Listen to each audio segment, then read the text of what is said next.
everyone, and welcome back to English Pod. My name is Marco. My name is Catherine, and today we've got an upper intermediate level lesson for you all about money. That's right. We are going to talk about the stock market. So a very interesting topic, very current as well, because, well, throughout the world, stock markets are not doing very well.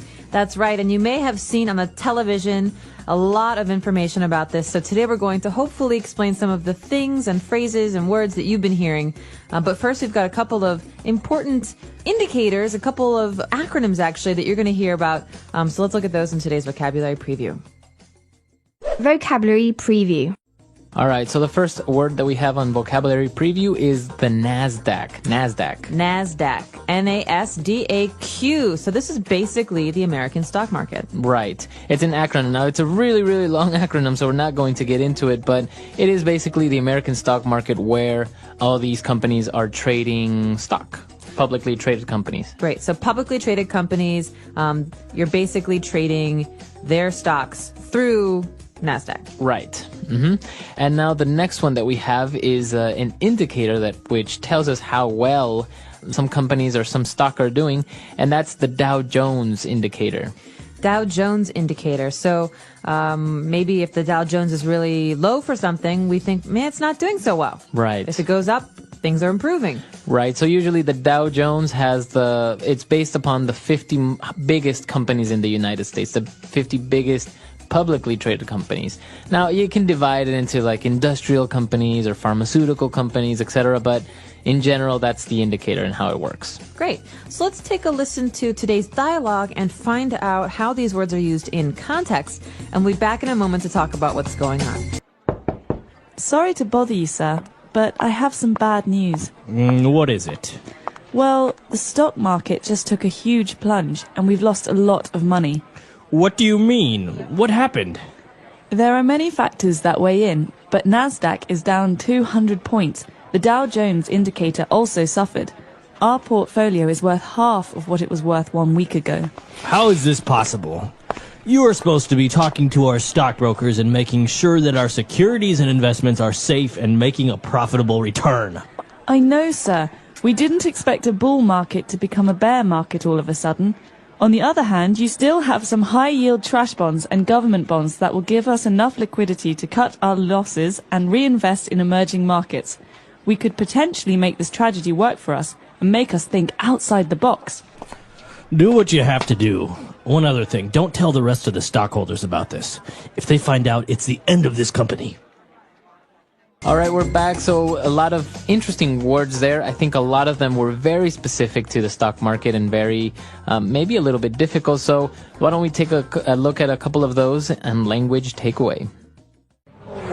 Language takeaway. Okay, so this first word is a very important word in banking and finance. We talk about portfolios a lot. So portfolio. Right. So basically a portfolio is the variety of things that you own. For example, in the stock market, it could be stocks, it could be bonds, it can be mutual funds, etc. Or, for example, if you're a company, your product portfolio could be all the products that your company owns. That's right. So in this case, our portfolio is worth half what it was a week ago. And so this is a sentence that means, we've lost half of the money we invested. Right. All of our investments are in a portfolio. We talk about them as a portfolio, and when we lose money, we mean we say our portfolio is worth less now than it was before. Exactly. And well, moving on, he starts to talk about the bull market and the bear market. So what is this all about? Well, a bull is an animal with horns. Right. And a bear is another animal. So we're not talking about animals here. Right. We're talking about special finance phrases. Right. So the bull market would be again, talking about companies and trading.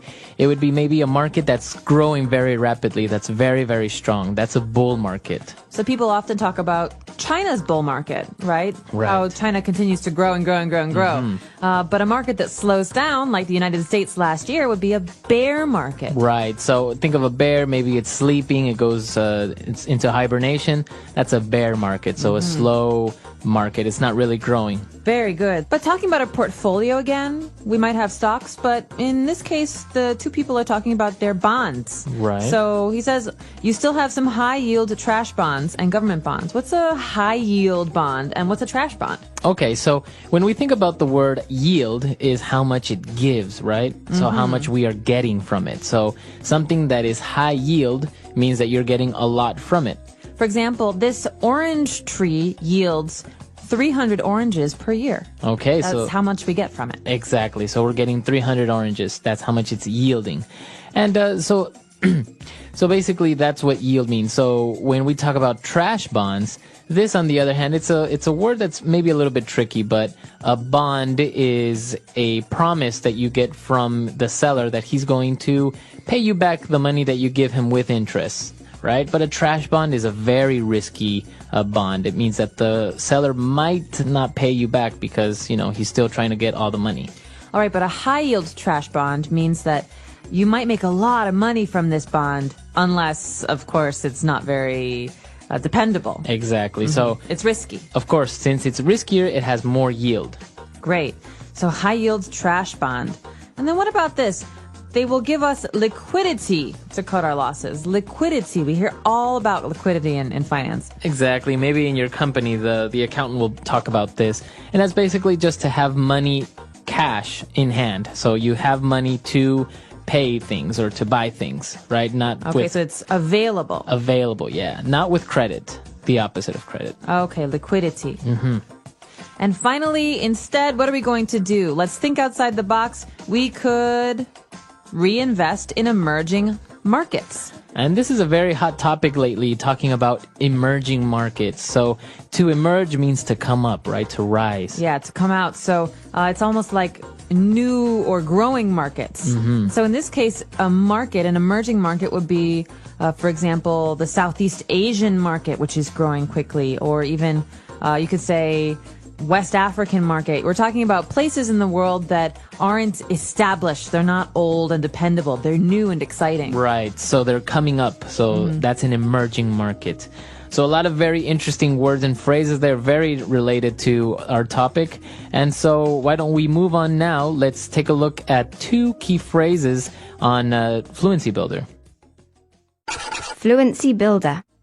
This first phrase is something we've heard a lot about in the last year or two with things not going so well in the world of finance. The first one, here we go, to cut our losses. Okay, so let's cut our losses. So when you talk about cutting your losses, that means to try and stop losing money somehow. Maybe sell early. That's right. So in this case, we're losing money. Let's stop now. Let's stop Right. everything. Cut our losses. That means cut them away, forget about them, throw them away, and start again. Okay, so we could say, my business is failing. I'm going to cut my losses, sell the business, and start again. Right. That's exactly it. So to cut your losses means to stop doing something, maybe sell it, and stop losing money. Basically, you accept the fact that you lost it, you can't get it back, and you start Right. again. So when they were talking about investing in emerging markets, he said, well, maybe we could do this, and that would force us to think outside the box. Okay, this is a great phrase, and you might hear this in meetings a lot or from your manager. What's going on here is these two people are talking about how they lost a lot of money. The economy is bad, and they've been doing things in a normal way for a long time. It's not working. Let's think outside the box. That means let's be creative. Let's try and discover new ways of doing things that will yield positive results. That's right. This is a very, very common phrase, very widely used in business or when you're talking about ideas is people tell you to think outside the box, to maybe break some of the rules, right? Right. Don't just think the way that you always do. Don't do the same thing over and over. Do something new, be creative, come up with something great. So that's thinking outside the box. Right. Very good. So a lot of great phrases there. I think we've learned quite a bit. Why don't we listen to the dialogue one last time, and we'll be back to talk a little bit more about this very interesting topic. Sorry to bother you, sir, but I have some bad news. What is it? Well, the stock market just took a huge plunge, and we've lost a lot of money. What do you mean? What happened? There are many factors that weigh in, but Nasdaq is down 200 points. The Dow Jones indicator also suffered. our portfolio is worth half of what it was worth 1 week ago. How is this possible? You are supposed to be talking to our stockbrokers and making sure that our securities and investments are safe and making a profitable return. I know, sir. We didn't expect a bull market to become a bear market all of a sudden. On the other hand, you still have some high-yield trash bonds and government bonds that will give us enough liquidity to cut our losses and reinvest in emerging markets. We could potentially make this tragedy work for us and make us think outside the box. Do what you have to do. One other thing, don't tell the rest of the stockholders about this. If they find out, it's the end of this company.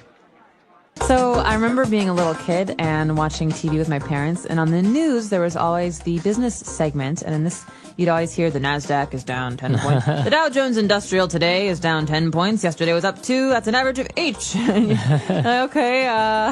Yeah, it's very complicated, especially if you take a look also in the newspaper. Sometimes it shows you different publicly traded companies, and it has a bunch of numbers.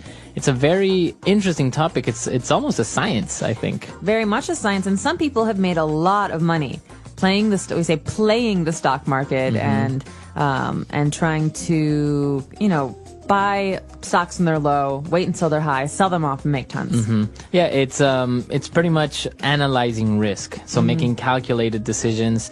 And that's why they use all these formulas and all these different ratios and ways to ponder how much they should invest or what would they gain.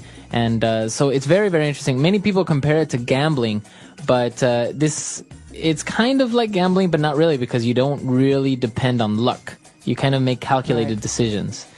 And sometimes you're trading for big companies, or even parts of big markets, like parts of entire countries' businesses. Yeah, so a lot of people, for example, stockbrokers will invest a group of workers' retirement funds. They will take those funds and be like, hey, you're maybe getting 5% from the bank for keeping your money there. Give me the money and I'll give you 25% yield on your investment. So so obviously they're playing not only their reputation, but also with other people's life savings. And that's why a lot of people lost money when 2 years ago the bubble really burst in a lot of areas like real estate.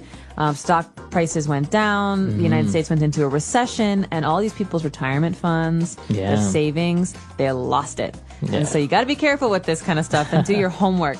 But that's about it for us today. Hope that you've enjoyed this lesson. If you have questions or comments, please do visit us on our website, englishpod.com. All right, we'll see everyone there. Bye. Bye.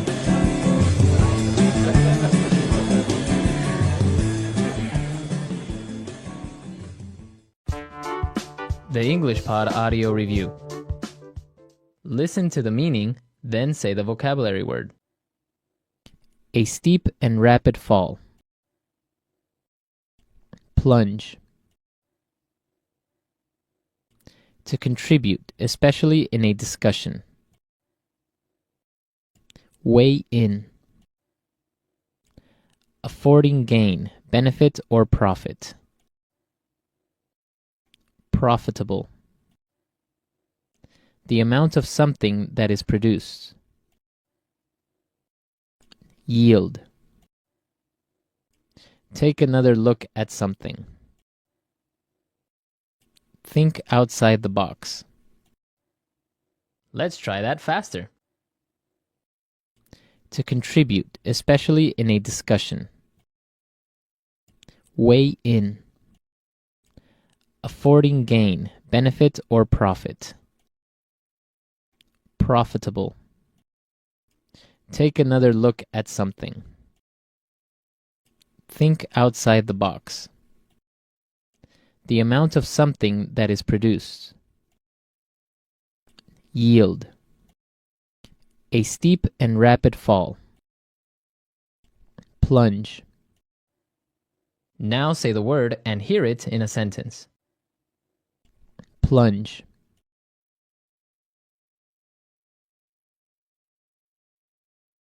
The prices of houses in the U.S. took a huge plunge this month. Plunge.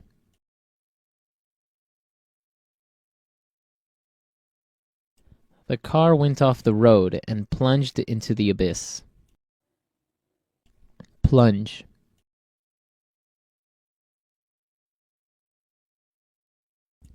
The value of our stock has taken a major plunge. Weigh in.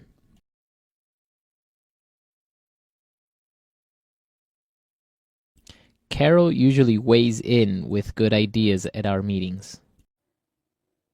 Weigh in.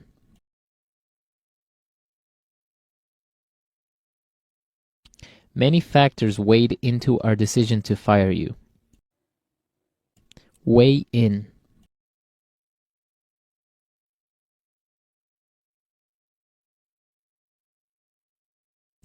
If you weigh in all the pros and cons of buying a new TV, you would see that we don't really need it. Profitable. Their business is very profitable. Profitable.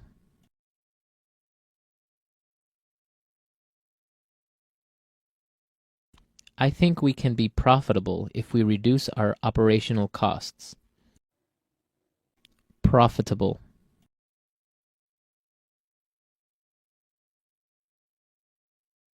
Real estate is one of the most profitable businesses in the world.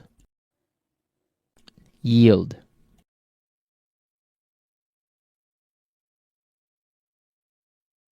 The stock you currently own yields about 10% per annum. Yield.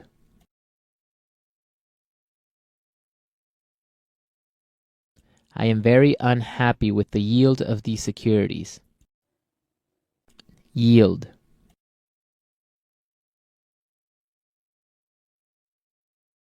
The yield on your securities could be greatly affected with inflation. Think outside the box.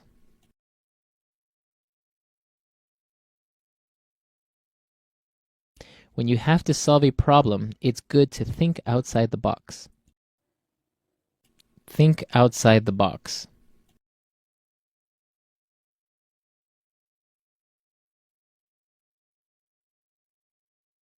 Some of the great inventions of our time were invented because inventors decided to think outside the box. Think outside the box.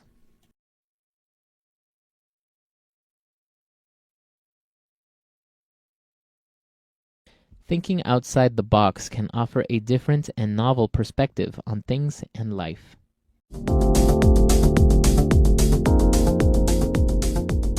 Hello, everyone, and welcome to English Pod. My name is Marco. My name is Catherine, and today we've got an upper intermediate level lesson for you all about money.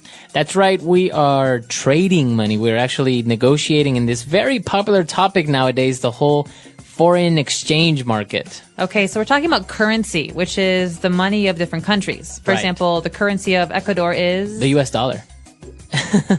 Yeah. Hard to believe, but true. I'll tell you all about it later. Okay. Well, the currency of America is also the US dollar. So with that in mind, let's listen to today's dialogue.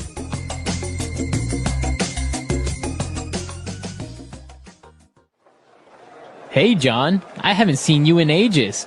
What's new? What have you been up to? Pete, nice to see you. Well, on top of the norm, wife and kids and work, I've actually gotten into doing some trading. Trading? You, big guy? What are you trading? Currencies. Currencies? As in euros, dollars, pounds, and rupees? It's called Forex, foreign exchange. The great thing about it is that I don't have to invest a huge amount. I put in a margin deposit and then I can buy and sell up to 100 times that much. I don't understand. You're buying and selling money? You got it. Just last night I made $150. Last night? Yeah, it's a 24-hour market. I'd bought some renminbi earlier at a low asking price, but last night it appreciated drastically. So I made a split-second decision and sold all of my RMB at an amazing bid. I've also done some trading with Swiss francs and Australian dollars and Hong Kong dollars. I've made some good profits, but I've also suffered some losses. It depends on a lot of factors, just like any other market.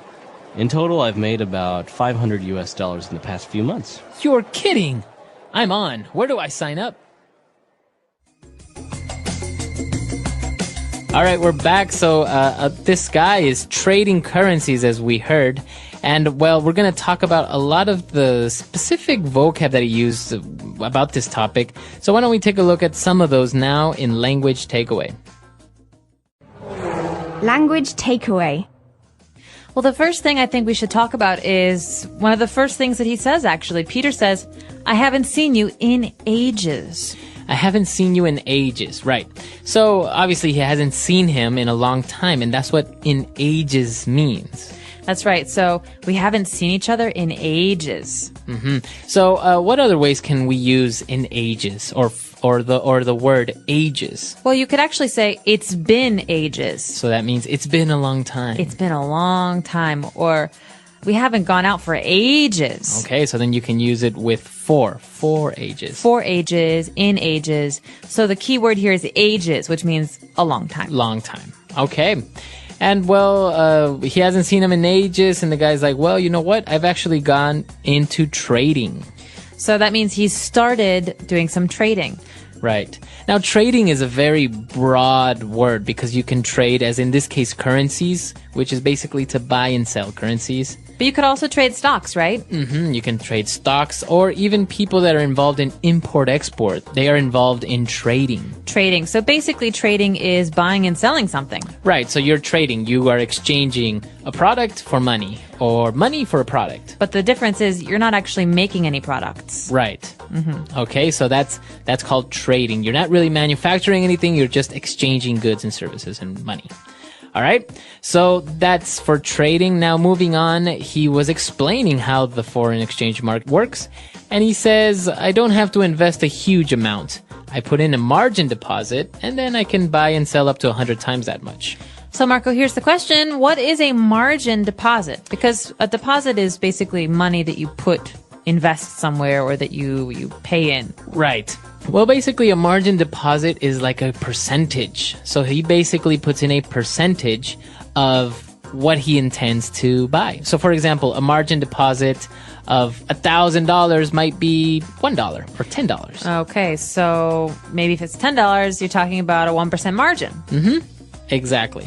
So that's what he means by a margin deposit, and that's why he explains that you don't have to have a large amount of money in order to trade in the foreign exchange market. You just put in a margin deposit and then you can work around that.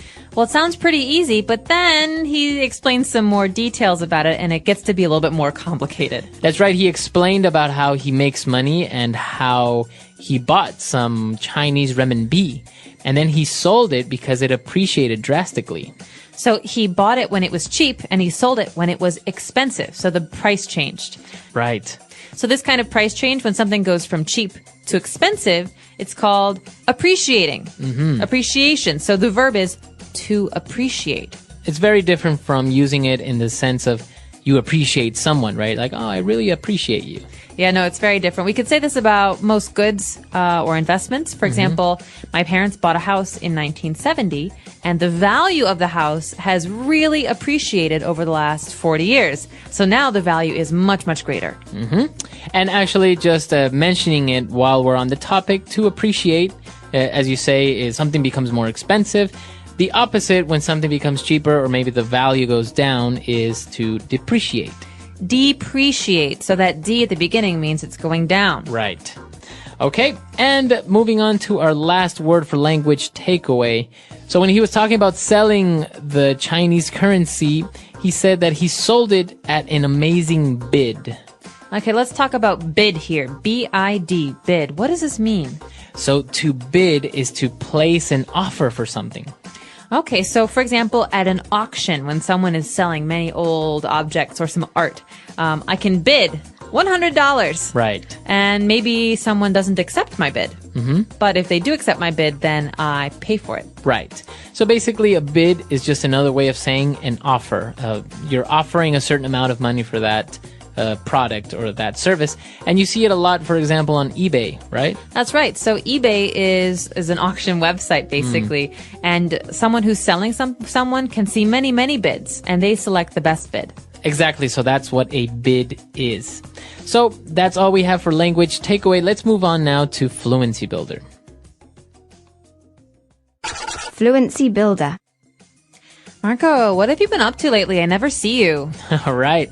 This is actually a very common sentence what have you been up to? But most English learners don't really understand what it means. Well, this is a really interesting point because I say this all the time. This is very native, very colloquial. What have you been up to? It's almost the same as saying, what's up?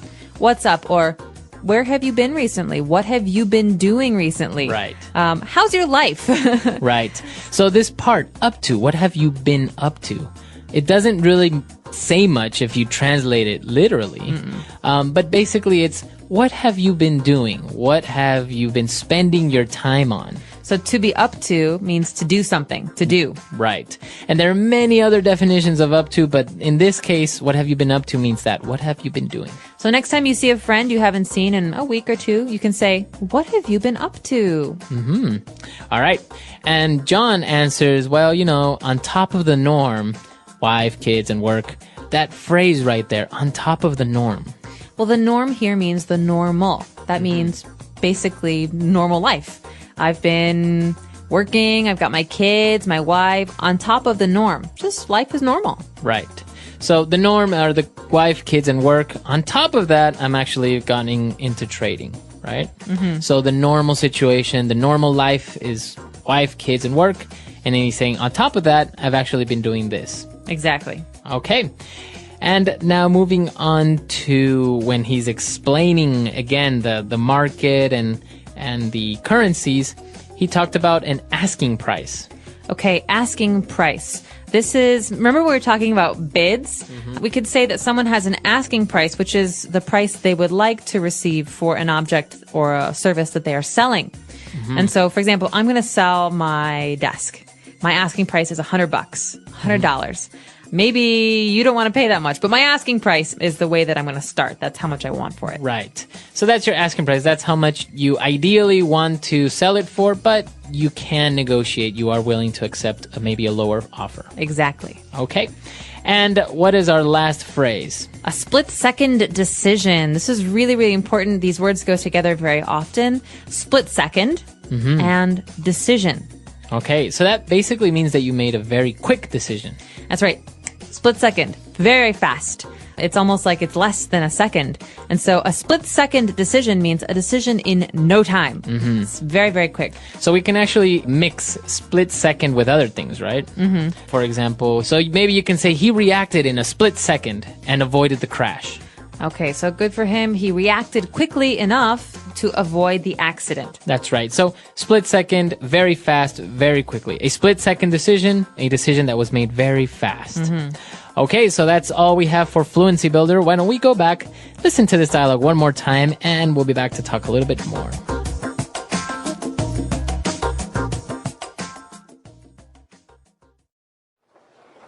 Hey, John. I haven't seen you in ages. What's new? What have you been up to?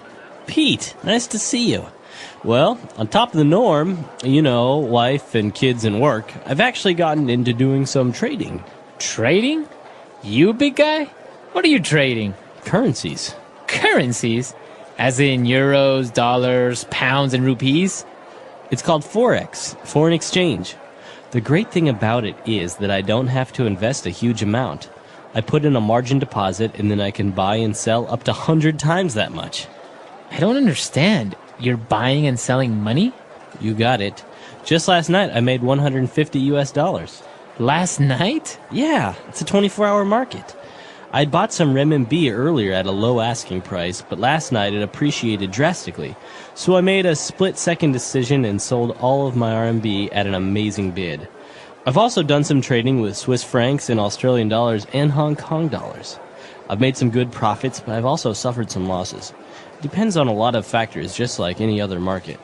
In total, I've made about $500 in the past few months. You're kidding! I'm on. Where do I sign up?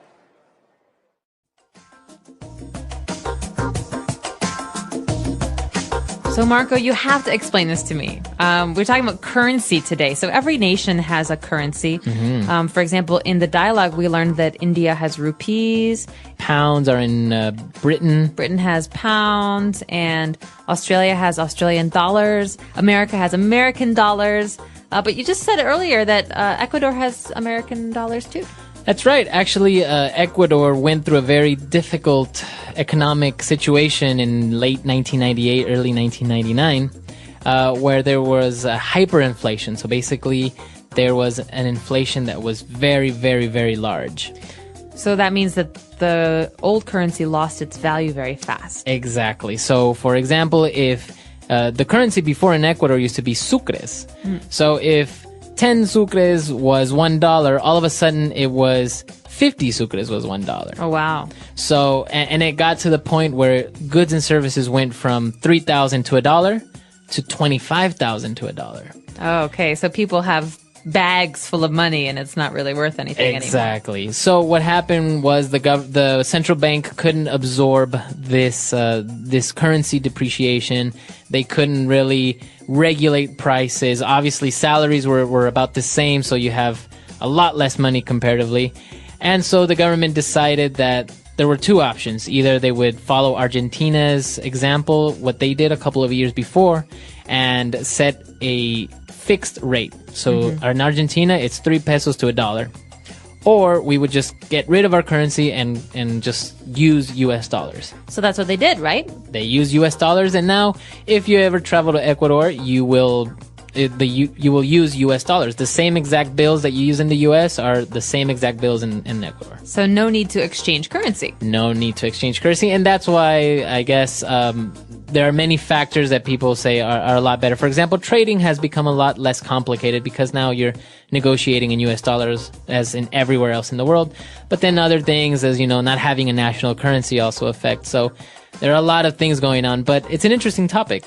Very interesting. Well, so maybe for those of you who are listening, you could tell us about your country and your currency. What do you use? What do you spend money on? And do people buy and trade currencies where you're from? Exactly. Or maybe you can even enlighten us with the exchange rate. Maybe usually it's a good question to ask, how much is a liter of milk? Or how much is a haircut? Right, because these are things that everyone needs, so the price doesn't change that much. Exactly. We're really curious to know how inexpensive or maybe very expensive your country is. In today's story, we'll uncover 5 powerful lessons about managing money. Lessons you might not learn in school but are crucial for achieving financial success. As we dive into Sam's journey, we'll also learn some new words and see how to use them in sentences. This will help us practice English in a fun and easy way.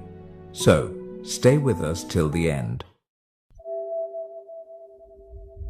Once upon a time, in a bustling little town, there lived a 27-year-old man named Sam. One afternoon, he sat on the side of the road, lost in thought. Despite working hard for 5 years, his life hadn't improved. Sam wondered if there was a way to escape poverty and achieve true wealth. As he strolled by a grand mansion, something compelled him to step past the tall iron gate without permission. Little did he know, this daring act would lead him to a life-changing lesson about money. From afar, he saw an elderly man sitting on a garden bench with a cup of coffee in hand. This man was Mr. Hayes, the mansion's owner, a wealthy but humble and generous soul. Sam approached him, politely apologizing. "I'm sorry for entering without permission, Mr. Hayes." Recognizing Sam, Mr. Hayes was surprised by his sudden visit but welcomed him kindly, curious to know why he had come. Sam took a seat beside Mr. Hayes and began, "Sir, I've worked for 5 years, earning a decent wage. Yet my life hasn't changed. I don't splurge, but I just can't seem to get ahead. Do you have any advice on how someone like me could become wealthy?" With a warm smile, Mr. Hayes replied, "Anyone can achieve wealth, Sam, including you." He continued, "I'll share 5 principles about money that you won't learn in school. Follow these carefully, and I assure you, you'll find yourself on the path to financial success." Eagerly, Sam listened as Mr. Hayes began. "The first rule," Mr. Hayes said, "is to spend less than you earn. This is the foundation. If you don't master this, you can't move on to the other steps. For example, if you make $5,000 a month, Set aside at least $2,000. If it's $3,000, save $1,000. Avoid expenses that exceed your income, whether loans or gambling.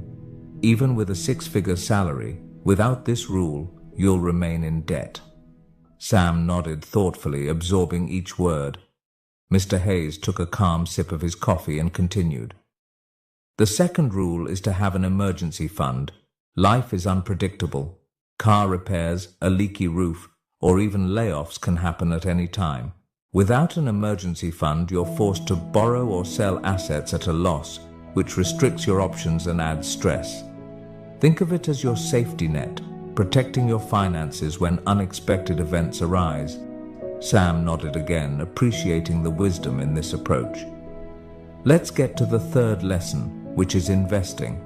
Now, people like you might feel unsure about investing in a business or stock since you may not have much knowledge. So, the best investment you can make right now is in yourself. Curious, Sam asked. How, sir? Mr. Hayes continued.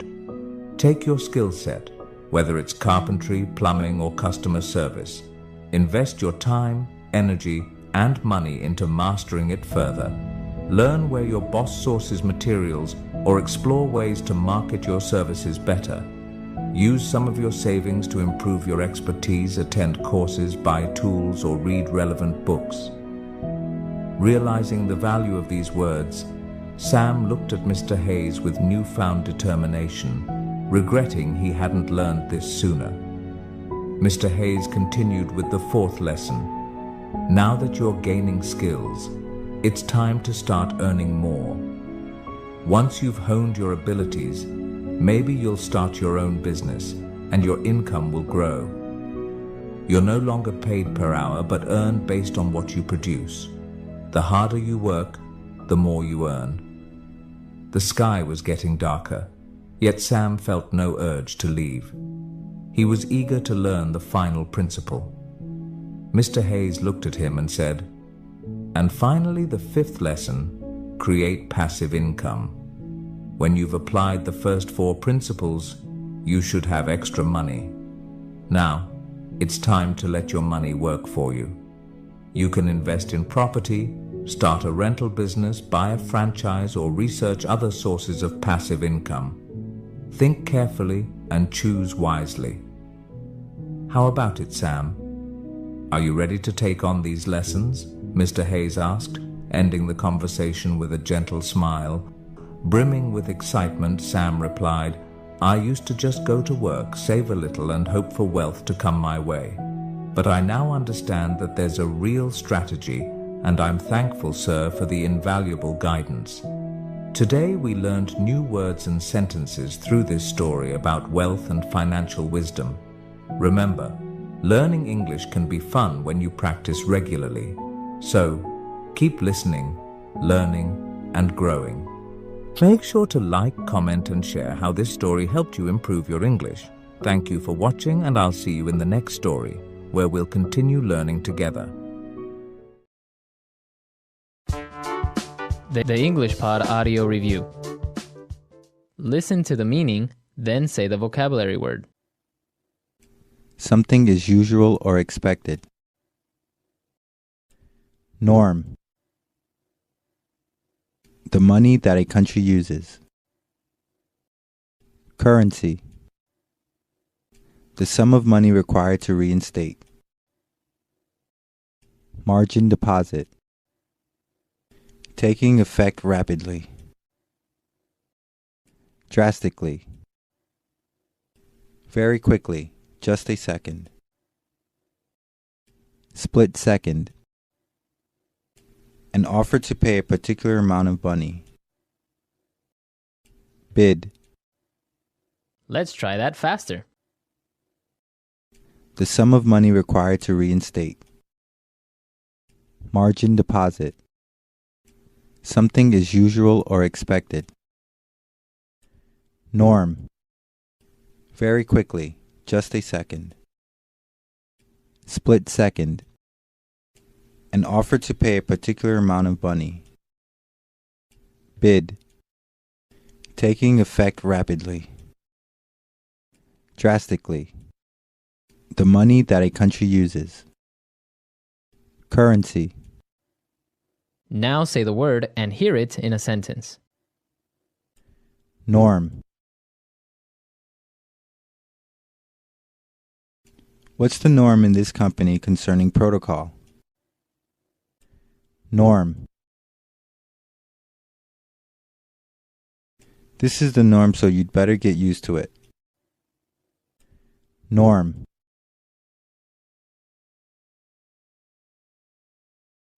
Delivery, McDonald's, and street vendors are the norms around here. Currency.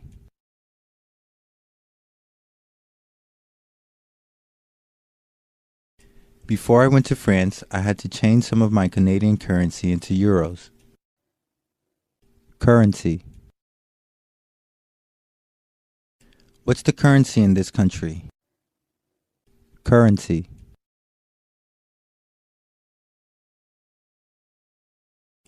My country's currency is worth next to nothing in USD. Margin deposit.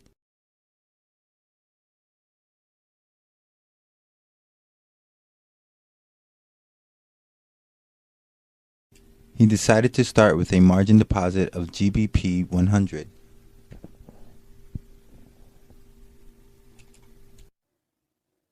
Margin deposit.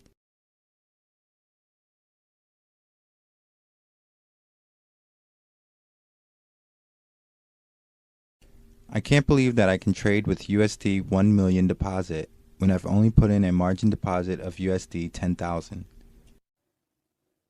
Margin deposit.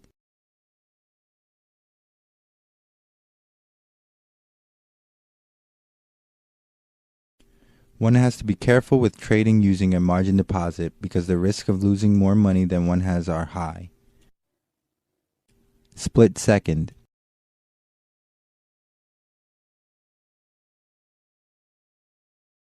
The gang members were closing in on me fast, so I made a split-second decision to run instead of fight. Split second.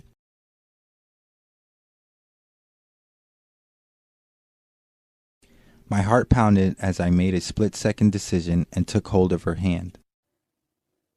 Split second.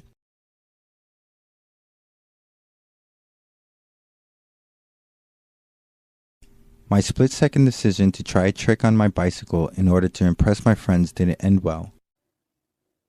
Bid.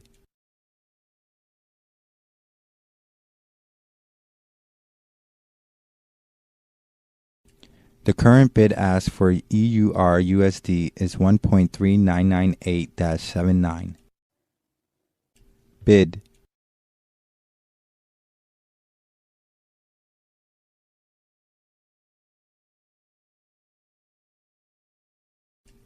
I bought euros at an ask of $1.4235 and sold British pounds at a bid of $1.5001.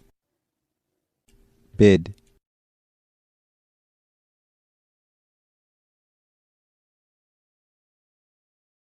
The bid for Japanese yen and the ask for Hong Kong dollars are really good right now if you trade in US currency.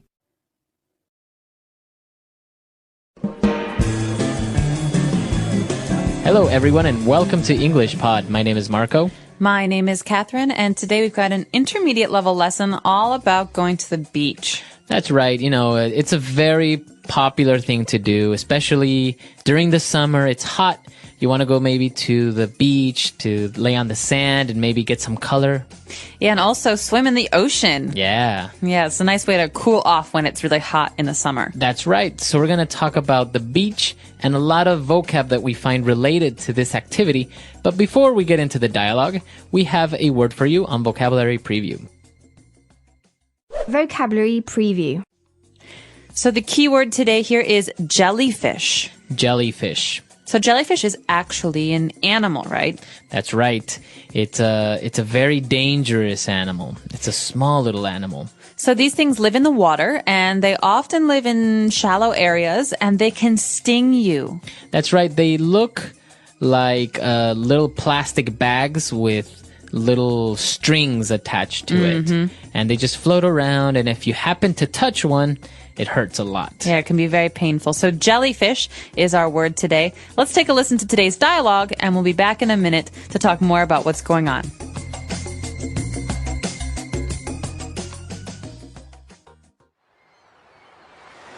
Oh, George, what a beautiful day it is. The sun is hot and there are just a few clouds scattered here and there. What a perfect day to be at the beach. The kids are going to have so much fun, and we'll be able to relax in the sun while they're playing. It does seem like the perfect day. I'm glad we chose to get out of the city and enjoy the nice weather. This looks like the perfect spot. Okay, kids, put on your sunscreen while your mom and I set up camp. Here, Mary, help me lay down these beach towels. There we go. Can you help me with the umbrella? Perfect. Okay, kids. Here's a beach ball and a frisbee, a pail and a shovel. I want to see an impressive sandcastle by the time we leave. Don't stray too far. Wait! Leave your sandals here or put on your wet shoes. And stay in the shallow area. I don't want to see you go any further than that sandbar. It's too deep out there, and we didn't bring your floaties. You're back already? The water was too cold, huh? I'll tell you a secret. Do you see that small pool of water over there? It'll be warmer in there. Go see if you can find some seashells or catch some minnows. Ah! What is that? A jellyfish? Jeremy, put that down right now. It could sting you. Ah! Not on me! Ah!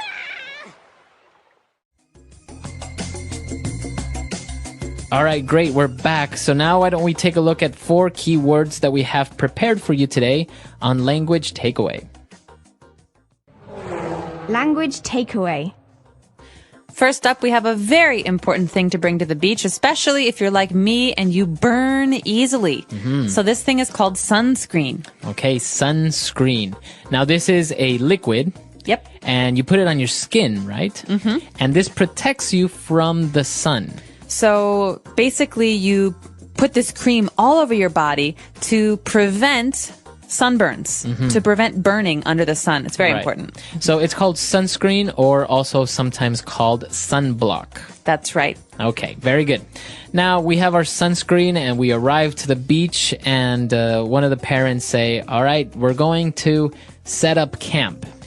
Okay, to set up camp. Well, this might be confusing because, as many of you know, camping, this is an activity, but we're not actually camping here. Right. We're just going to be at the beach for one day. So to set up camp means to organize or arrange ourselves in a place. So it's a colloquial way of saying we are going to organize the area where we're going to spend the day. We're going to make ourselves comfortable. So you set up camp. So not necessarily that you're going to camp there, but that you're going to prepare the area. So this could be used in many other different areas, right? That's right. So sometimes, you know, when tickets for really popular concerts go on sale, people line up for days before they can buy the tickets. Well, if you're in line, you maybe want to set up camp. That means make yourself comfortable, sit down, bring a book, open some food packages. Right, exactly. So to set up camp. And, well, when we go to the beach, we want to sit down or lay down on the sand. And in order to do this, we usually bring along beach towels. That's right, Marco. So towels can be any kind of towel. Right. You have a towel in your bathroom or in your kitchen. It's basically a piece of cloth that you use to dry yourself. But the special kind of towel we bring to the beach is called, of course, a beach towel. Right. These are usually much bigger than normal towels. Yeah, they're very, very big. And this is usually because you want to lay down on the sand on top of this towel, right? That's right. Okay. And the last word that we have for language takeaway is a beach umbrella, or just an umbrella. That's right. So maybe you're lying down on this big, comfortable, soft beach towel and you're afraid of being under the sun too much. So an umbrella is a way to protect yourself from the sun. It provides shade. That's right. So it's called an umbrella, or usually if you want to distinguish between the umbrella you use for the rain, you can call it a beach umbrella. That's right. Okay, and these are usually a lot bigger, and you don't actually carry them around in your hand. You have to put them into the sand. That's right. So it stands alone. Okay. So 4 key phrases there for you on Language Takeaway. Why don't we go back, listen to the dialogue again, and we'll be back shortly.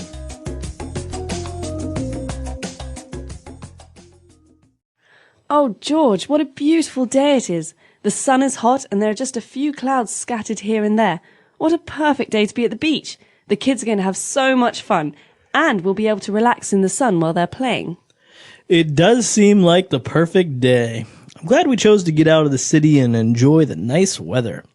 This looks like the perfect spot. Okay, kids, put on your sunscreen while your mom and I set up camp. Here, Mary, help me lay down these beach towels. There we go. Can you help me with the umbrella? Perfect. Okay, kids, here's a beach ball and a frisbee, a pail and a shovel. I want to see an impressive sandcastle by the time we leave. Don't stray too far. Wait, leave your sandals here or put on your wet shoes. And stay in the shallow area. I don't want to see you go any further than that sandbar. It's too deep out there, and we didn't bring your floaties. You're back already. The water was too cold, huh? I'll tell you a secret. Do you see that small pool of water over there? It'll be warmer in there. Go see if you can find some seashells or catch some minnows. Ah! What is that? A jellyfish? Jeremy, put that down right now. It could sting you. Ah! Not on me! Ah! All right, we're back. So now we have 5 more words that we're going to take a look at in Language Takeaway Part 2. Language takeaway. Okay, so there are lots of fun things to do at the beach, and today we're not going to be talking about all of them because there are too many things, but one fun activity is playing frisbee. That's right, frisbee. So this is a thing. It's an object, a frisbee, or you also play frisbee. That's right. So a frisbee itself is usually made of plastic, and it's like a plate, and it's very light, and you throw it to your friends, and it sails through the air. Right, it kind of flies along the air, and then somebody else has to catch it. That's right. So you can play frisbee or throw the frisbee. It's very popular with people playing frisbee with their dogs, right? You throw That's the right. frisbee, and the dog chases it. Dogs love frisbee. All right. Another great activity that usually we do when we go to the beach is we build sandcastles. Okay, so I'm a master sandcastle builder. I'm a really big fan of this activity. Really? Basically, you use water and sand to create castles. Right. And obviously, you have to use tools like shovels and buckets. Otherwise, it might look kind of funny. And this is actually such a popular activity that there are even competitions at times. People will not only build castles or houses or structures, but maybe a statue of some sort or an animal or different things. That's right, or people. People, Yeah, so sand castle. Okay. And, well, whenever we go to the beach, the ocean can be a little bit dangerous. And that's why in the dialogue, one of the parents told their kids to stay in the shallow area of the water. That's right. So shallow is, it describes depth. So how deep something is. Something is shallow. It's not very deep. Okay. So there's very little water. Okay. But if there's a lot of water, maybe if you swim and you can't touch your feet on the ground, we call that deep. Okay. So shallow is very low water and deep is lots and lots of water. Okay, very good. So you'll usually find this in the ocean. If you go further in, it'll get deeper and deeper and deeper. And more dangerous. Right. And this is why the mom also told the kid to not pass that sandbar that was ahead. Okay, sandbar. This is a piece of sand that basically rises very high in the water. So usually when you're on the beach and you go into the water and it gets deeper and deeper, and then all of a sudden it gets high again and there's more sand. Right. And so that part that you can stand on, that sand out in the water, that's called a sandbar. It's almost like a little island. Yeah, exactly. And as you said, usually it gets deeper, then you have the sandbar, so it gets higher. But usually if you pass the sandbar, it's going to get really deep all of a sudden. That's right. So that's why the mother doesn't want her child to go past the sandbar. Right. And, well, if you're ever swimming in a swimming pool in the ocean, it's always a good idea, if you don't know how to swim well or if you have children, to take along little floaties. Okay, floaties. I like this word. Floaties are plastic rings that you put around your arms or maybe around your stomach, and they're filled with air. Right. So when you go in the water, they help you float. Exactly. So this is a very common thing to put on children because they don't know how to swim well. You put them little floaties on their arms or around their stomachs, and then they can just float and they won't drown. That's right. Floaties. Okay. Very good. So a lot of key words there, all related to the fun of going to the beach. Why don't we go back, listen to the dialogue for the very last time.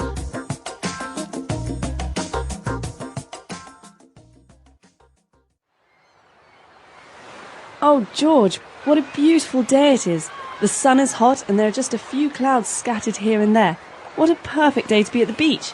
The kids are going to have so much fun, and we'll be able to relax in the sun while they're playing. It does seem like the perfect day. I'm glad we chose to get out of the city and enjoy the nice weather. This looks like the perfect spot. Okay, kids, put on your sunscreen while your mom and I set up camp.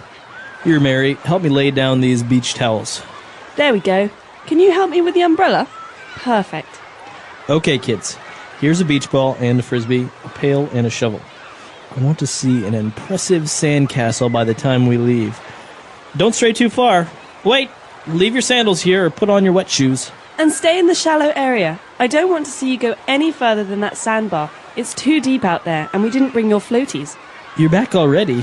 The water was too cold, huh? I'll tell you a secret. Do you see that small pool of water over there? It'll be warmer in there. Go see if you can find some seashells or catch some minnows. Ah! What is that? A jellyfish? Jeremy, put that down right now. It could sting you. Ah! Not on me! Ah!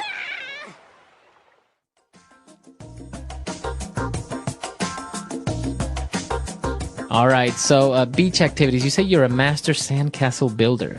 I love building sandcastles. I won't say that I'm very good at it. Maybe not a professional, but I do a pretty good sandcastle. Do you like getting buried in the sand? I love it. Really? Although it also scares me. Have you ever had someone maybe cover you with sand and then you can't move? Yeah. Yeah, so it's a little bit scary. Obviously, I'm not very comfortable with having my head covered, right. but some people even do that. They cover their entire body, head to toe. How do they breathe? And they have a straw out of their mouth to breathe. Wow. Now, I actually love going to the beach, and it's relaxing. It's really fun. But I don't really enjoy it going when there are a lot of people. Because I like to relax on the beach. But when there are too many people, they're running around, their kids running around, They're and loud. it's not very relaxing. Yeah, I hear you. So, but swimming in the ocean is also very dangerous, right? It can be. It can be. So we recommend you go places where there are lifeguards on duty, or that you go with an expert swimmer. Lifeguards, very good. Yeah. That's all we've got, though, for today. We hope you've enjoyed this lesson, and we hope you're excited about the upcoming summer months. If you have any questions or comments, please do visit our website, EnglishPod.com. All right, we'll see you guys there. Bye. Bye.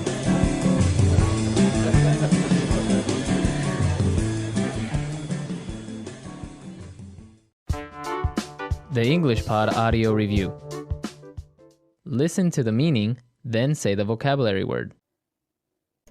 Something that is spread all over an area. Scattered. In or to various places. Here and there. A particular space or area. Spot. Prepare. Set up. Assume a reclining position. Lay down. A light plastic disc for playing. Frisbee. A hand tool for lifting loose material. Shovel. A small model of a castle that is made of sand. Sandcastle. Go in a direction that is away from a group. Stray. Having little depth. Shallow. Life-saving appliance in the ocean. Floaty. A raised area of sand with a top. Sandbar. Let's try that faster. Life-saving appliance in the ocean. Floaty. A particular space or area. Spot. Assume a reclining position. Lay down. Something that is spread all over an area. Scattered. In or to various places. Here and there. Prepare. Set up. A light plastic disc for playing. Frisbee. Having little depth.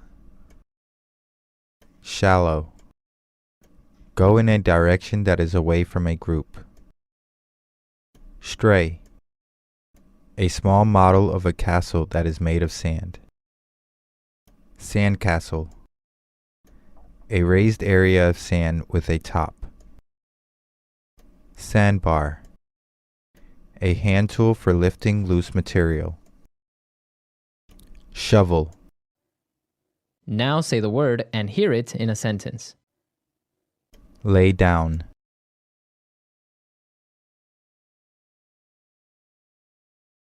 He laid down his jacket on the table and picked up the handwritten note. Lay down.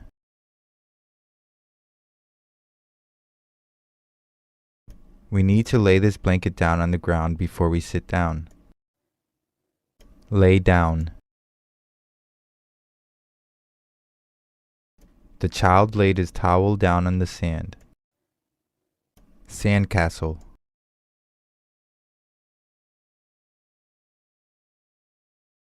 At the beach today, we made a sandcastle and decorated it with seashells. Sandcastle.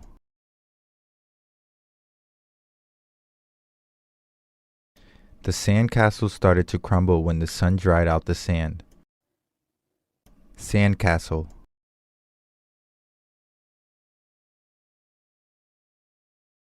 The best way to make a sandcastle is to use wet sand and a bucket. Shallow. We played in the shallow water all day long. Shallow.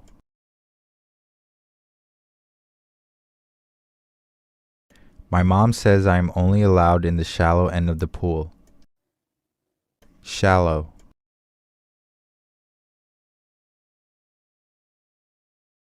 We found all kinds of seashells in the shallow water over there.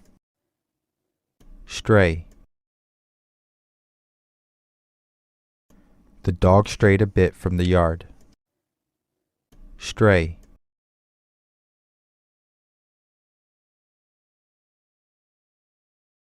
The child strayed a bit too far from the path in the woods and couldn't find her way back. Stray.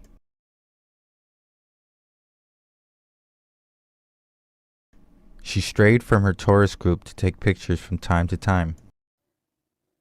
Sandbar.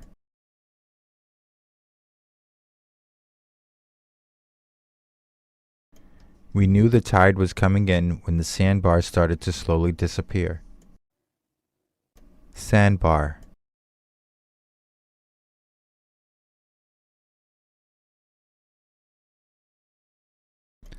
I could see the sandbar in front of me, but I knew I hadn't reached it yet because my feet still couldn't touch the bottom.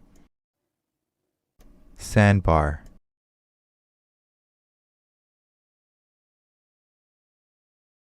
The children tried to reach the sandbar, but it was too far for them to swim.